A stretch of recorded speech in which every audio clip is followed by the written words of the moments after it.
It all started the day Mr. Samuel moved into the house next door. The old bungalow had been vacant for years, its windows staring blankly at the street like the eyes of a forgotten ghost. Ivy crawled up its cracked walls, and weeds had overtaken the small front yard. But one morning a moving truck rumbled onto Pine Street, and within hours the house had a new occupant. At first glance, Mr. Samuel was just another middle-aged man, ordinary in every sense of the word. He dressed in simple, well-pressed clothes, wore a pair of round glasses that made him look scholarly, and spoke in a soft, deliberate tone. The only thing peculiar about him was how little he interacted with the neighbors. Elizabeth noticed it first.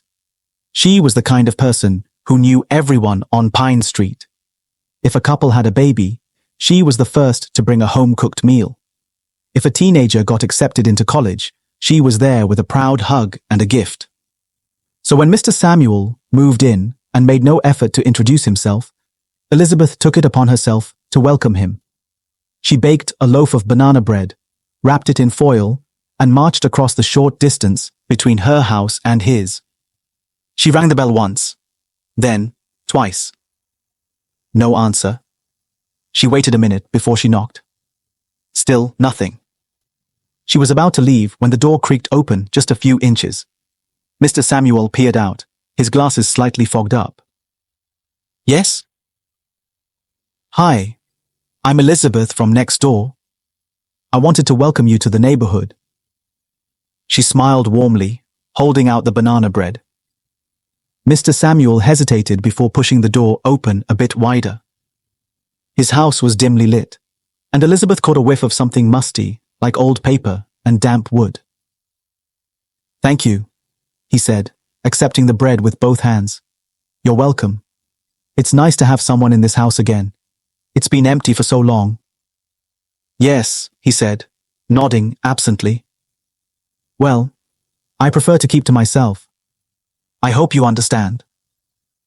Oh, of course, I won't bother you.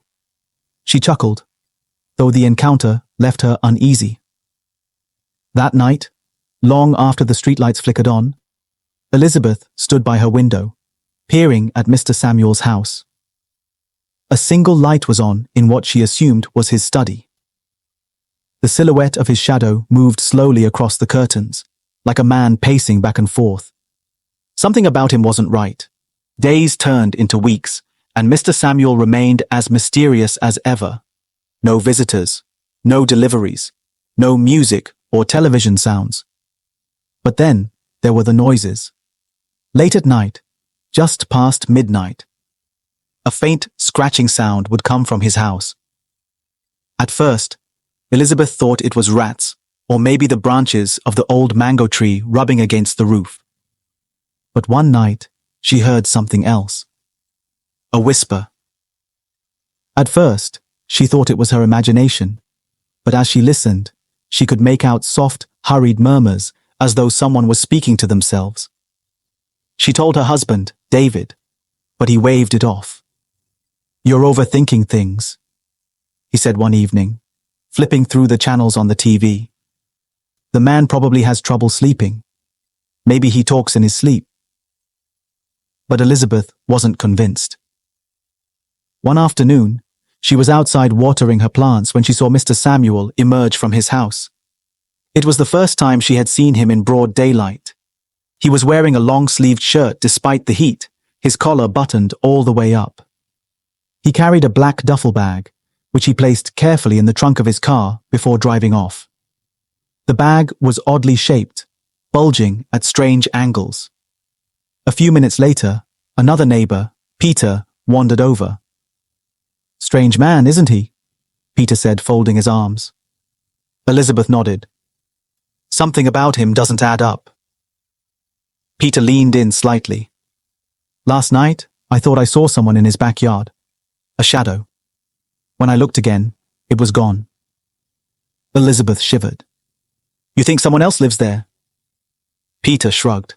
I don't know, but I wouldn't be surprised. That night, Elizabeth made up her mind. She was going to find out what was going on in that house. She waited until past midnight, when the entire neighborhood was asleep. Dressed in dark clothes, she slipped out of her house and crept toward Mr. Samuel's home. The street was eerily silent, the only sound being the chirping of crickets. She pressed her ear against the window and listened. Silence. She took a deep breath and tried the doorknob. Locked. But just as she turned to leave, she heard something, a faint tapping sound from inside. She froze. Then came the whispering. Low. Urgent. She turned back to the window, pressing her palms against the glass. The room was dimly lit by a single candle. And then, a face appeared. A pale, frightened face, staring at her from the shadows. Elizabeth gasped, stumbling back. The face vanished just as quickly as it had appeared. Her heart pounded. There was someone else in that house, and they needed help. The next morning, she couldn't stop thinking about what she had seen. Who was that person? Why were they hidden inside Mr. Samuel's house? She tried calling the police, but without concrete evidence, they dismissed her concerns. Frustrated, she went to Peter. I saw someone, she whispered. There's someone inside his house. Peter's eyes widened. Are you sure? Yes, and I think they're trapped. Peter exhaled sharply. Then we need to do something. They spent the entire day watching Mr. Samuel's house. At exactly 9 p.m., he left again, carrying the same black duffel bag. As soon as his car disappeared down the road, Elizabeth and Peter moved. They hurried to the house. Peter picked the lock, an old trick he had learned in his youth, and within seconds, they were inside. The air was thick with dust, the house eerily silent. Elizabeth led the way, her hands shaking, and then they heard it. A muffled cry. They followed the sound, moving toward a locked door at the end of the hallway. Peter tried the handle. Locked. Elizabeth knocked. Hello? Can you hear us? A frantic whisper came from inside. Help me. Elizabeth's stomach twisted. She turned to Peter. We have to get this door open. Peter nodded, bracing himself to break it down. And then, a sound from outside. The unmistakable rumble of a car pulling into the driveway. Mr. Samuel was back. Elizabeth's breath caught in her throat. They were trapped. Elizabeth's heart pounded against her ribs. The headlights of Mr. Samuel's car cast long shadows through the windows, stretching across the dimly lit walls. We have to hide, Peter whispered, his voice barely audible. Elizabeth glanced around in panic. There was no time to unlock the door and help the trapped person, not without being caught. Footsteps crunched on the gravel outside. The closet, Peter mouthed, pointing to a small wooden door beside them. Without hesitation, they slipped inside just as the front door creaked open. A long silence followed. Elizabeth held her breath, her back pressed against the wall. Then came the sound of slow, deliberate footsteps. Tap, tap, tap. Mr. Samuel was inside. Through a small crack in the closet door, Elizabeth could see him standing in the hallway, his silhouette framed against the candlelight. He set his black duffel bag on the table, his movements precise, controlled. Then, without warning, he turned his head sharply toward the locked door at the end of the hall. Elizabeth bit her lip. The person inside the room whimpered softly, almost inaudibly. Mr. Samuel stiffened. Then he sighed, rubbing his temples. I told you, he muttered, his voice barely above a whisper. You need to be quiet. His tone was eerily calm, almost gentle. He reached into his pocket and pulled out a key. Elizabeth and Peter watched in horror as he unlocked the door and stepped inside. The moment he vanished, Peter sprang into action. Now, he mouthed, easing the closet door open. They crept forward, careful not to make a sound. From inside the room, Mr. Samuel spoke in a low voice. You don't have to be afraid. Just do as I say. Elizabeth's hands trembled as she picked up a heavy vase from the table. She positioned herself outside the door, her muscles tensed. Peter raised 3 fingers. 3, 2, 1. Elizabeth swung. The vase shattered against the back of Mr. Samuel's head. He staggered forward, groaning in pain.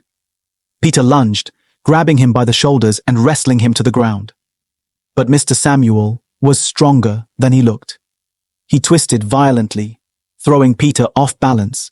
His eyes flashed with fury as he turned toward Elizabeth. You shouldn't have come here, he hissed. Then he lunged. Elizabeth barely had time to react before Peter tackled him again, sending them both crashing into the table. The candle toppled, spilling wax across the wooden floor. Get the person, Peter yelled. Elizabeth didn't hesitate. She rushed into the room. And then she saw them. A girl, no older than 15, huddled in the corner, her wrists bound with rope. Her wide, terrified eyes locked onto Elizabeth's. Please, the girl whispered. Help me. Elizabeth's heart clenched. It's okay, she whispered back, quickly untying the ropes. We're getting you out of here. Suddenly, a loud crash sounded behind her. She turned just in time to see Mr. Samuel shove Peter away, his face contorted with rage. Elizabeth grabbed the girl's hand. Run! They bolted out of the room. Mr. Samuel recovered quickly, his footsteps thundering behind them. You don't understand, he bellowed. She's dangerous. Elizabeth didn't stop. She yanked the girl through the hallway, past the overturned furniture, past the shattered vase, past the flickering candlelight. The front door was just a few feet away. Peter, groaning in pain, reached out and grabbed Mr. Samuel's leg, slowing him down. Go! Peter shouted. Elizabeth didn't look back. She threw open the door, dragging the girl outside. The cold night air hit them like a wave. They ran, across the yard, down the street. They didn't stop until they reached Elizabeth's house. Only then did Elizabeth turn to the girl, her chest heaving. You're safe now, she promised. You're safe. But the girl, her face still pale with fear, shook her head. No, she whispered. Elizabeth frowned. What do you mean? The girl's lips trembled. You don't understand, she murmured. She turned, her eyes wide with terror. I wasn't his prisoner. Elizabeth felt a chill creep up her spine. The girl's hands shook as she pointed back toward Mr. Samuel's house. He was trying to protect you. Elizabeth felt her breath hitch in her throat. What? She whispered, barely believing what she had just heard. The girl's eyes darted back toward the darkened house where Mr. Samuel lay struggling against Peter. Her fingers clenched into fists as she repeated, He wasn't keeping me prisoner. He was keeping you safe.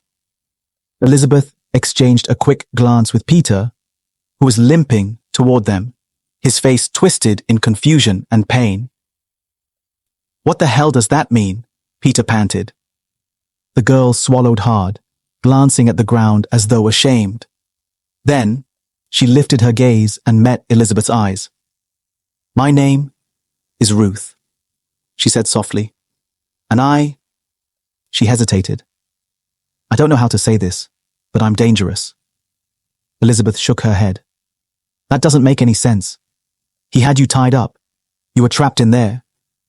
If you weren't his prisoner, then what? Before she could finish, a deep groan echoed from the house. Mr. Samuel. Elizabeth turned and saw his figure in the doorway, leaning against the frame for support. Blood trickled down his forehead from where she had struck him. But instead of anger, his face was twisted with something else, fear. He locked eyes with Ruth, his voice hoarse as he croaked. You let her go. You don't understand what you've done. Elizabeth felt her pulse race. Ruth took a step back. "I didn't want this," she murmured. Mr. Samuel shook his head. "Then why are you still here?" Elizabeth moved to shield Ruth instinctively. "Somebody explain what's going on. Right now." Mr. Samuel exhaled shakily, gripping the doorway to steady himself. "You think I was hurting her? You think I kidnapped her?" His voice was almost a laugh, but it was bitter, hollow. Number I was the only one keeping her from hurting someone else. Peter scoffed. "Oh, come on, we saw her tied up. That's not protection, that's captivity." "She asked for it," Mr. Samuel countered. Elizabeth's stomach twisted. "That's not possible." Ruth's voice was barely audible when she spoke. "It's true." Silence fell between them. Peter frowned. "What?" "I asked him to tie me up," Ruth said, her body trembling slightly. "Because when night falls, I change." The words sent a chill down Elizabeth's spine. "What do you mean you change?" Ruth inhaled sharply, hugging her arms around herself. "I don't know how to control it. I tried, but every time it happens, someone gets hurt." Elizabeth didn't want to believe it, but there was something in Ruth's expression that made her pause. Mr. Samuel's voice was weary when he spoke. "I found her 2 months ago, wandering the outskirts of the city. She was covered in blood. Someone else's blood." His eyes darkened. She had no memory of what she had done, but she knew it was her. Elizabeth shook her head in disbelief. "That's ridiculous." Mr. Samuel let out a dry, humorless laugh.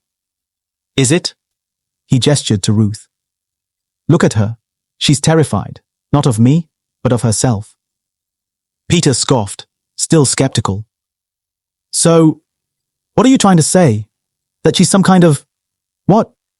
A murderer?" Ruth flinched at the word, her hands gripping the fabric of her sleeves. "I don't know," she admitted. "I black out.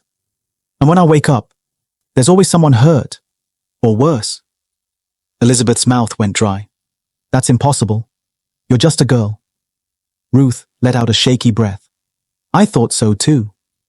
Mr. Samuel's gaze was heavy. "That's why I locked her up. She begged me to. Because she knew what would happen if I didn't." A deep, eerie silence settled over them. Elizabeth's thoughts raced. Could this really be true? Could Ruth, this frightened girl, really be capable of something so horrific?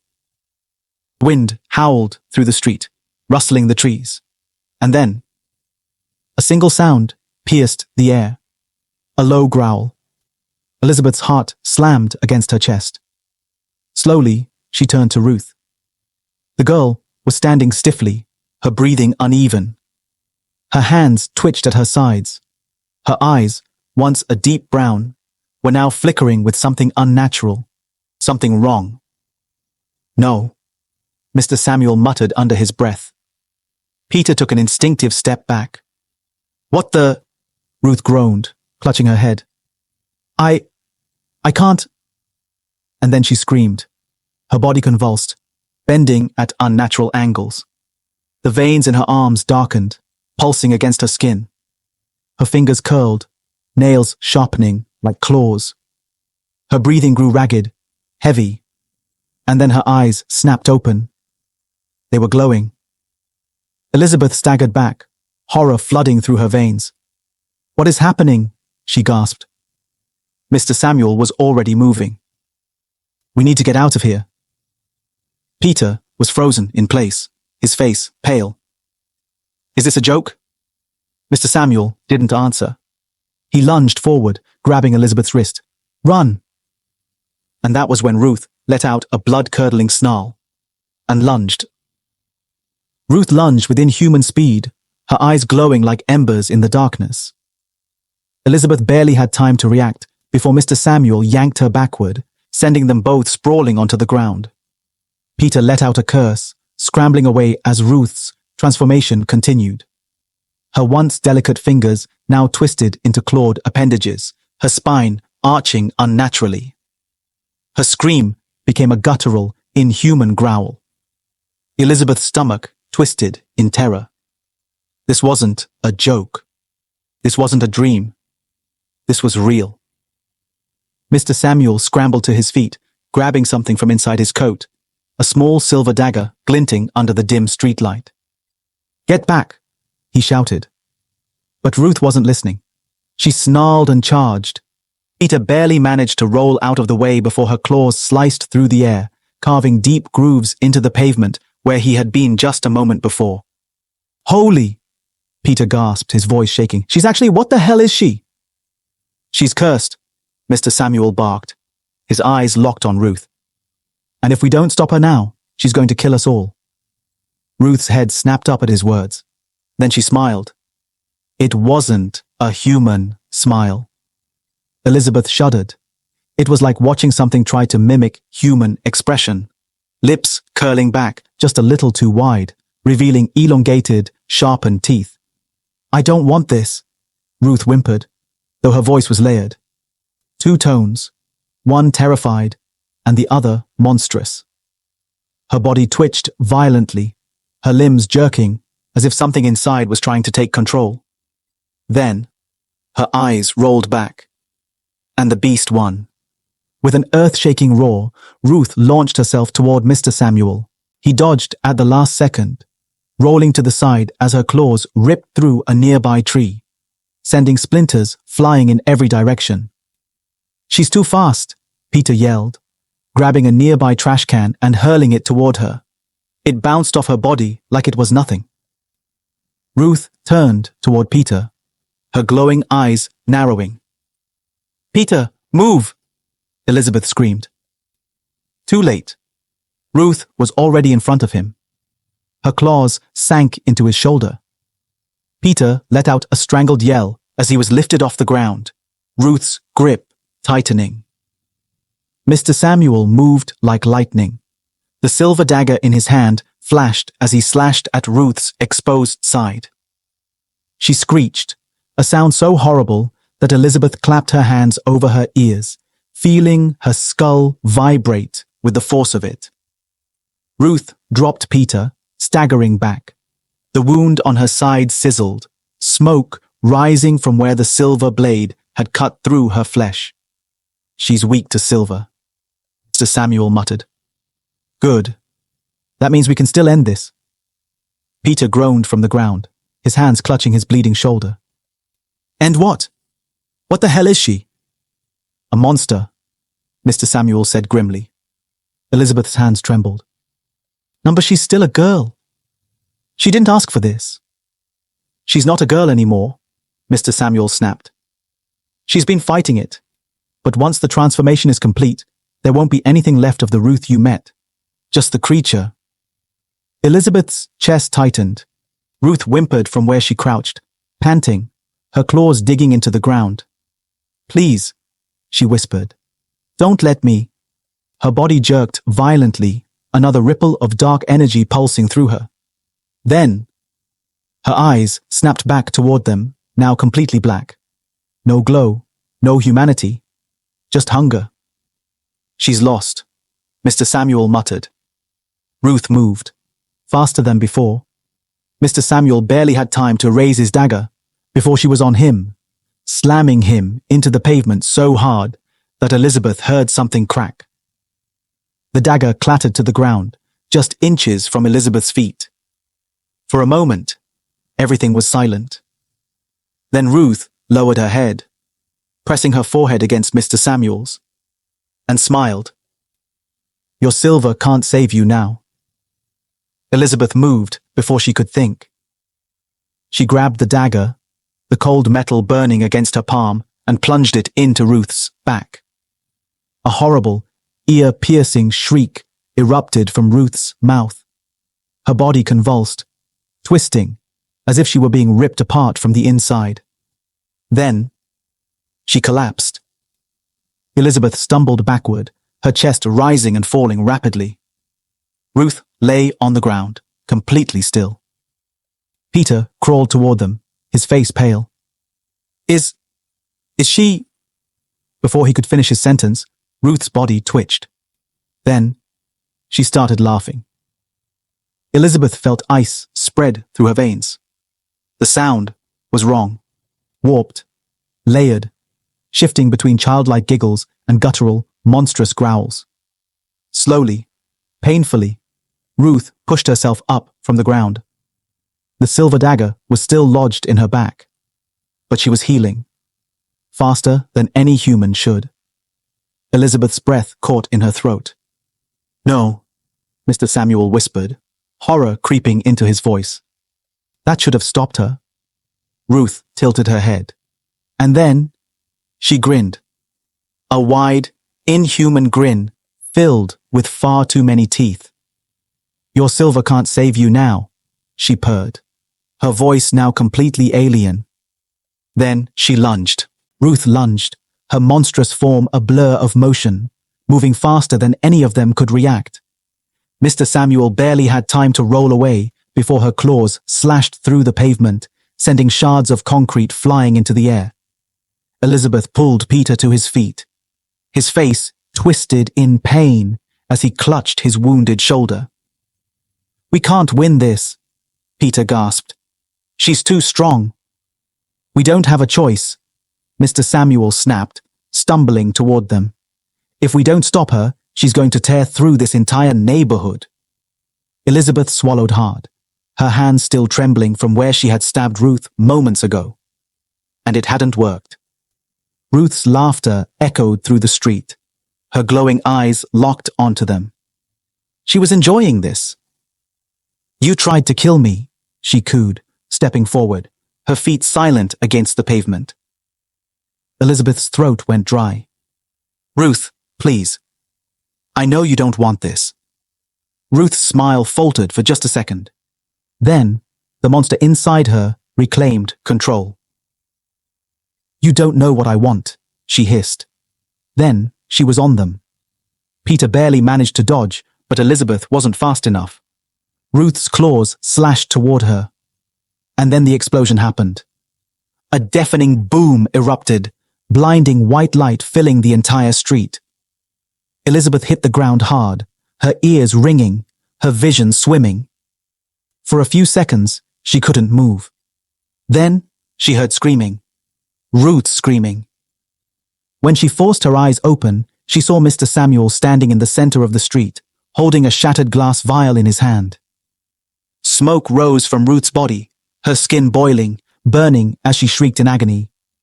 "What?" Elizabeth's voice cracked. "What did you do?" Mr. Samuel didn't take his eyes off Ruth.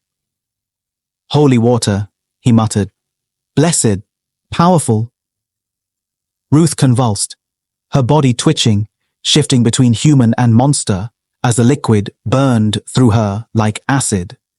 For a brief moment, the real Ruth resurfaced. She looked at Elizabeth with tears in her eyes. "Please," she choked out. "Make it stop." Elizabeth felt her chest tighten. She had no idea what to do. Then, Mr. Samuel pulled out another dagger, this one larger, engraved with markings that seemed to glow under the moonlight. "No," Elizabeth cried, stepping in front of him. "There has to be another way." Mr. Samuel's eyes were grim. "There isn't. She's just a kid." "She's not a kid anymore," Mr. Samuel said coldly. "She's a curse." Peter, still weak from his wound, dragged himself up. "Elizabeth, I think he's right." Elizabeth's heart ached. Ruth was suffering, and if they let her live, she would kill again. Tears burned at the corners of Elizabeth's eyes as she turned to Ruth, who was still writhing, her body fighting against itself.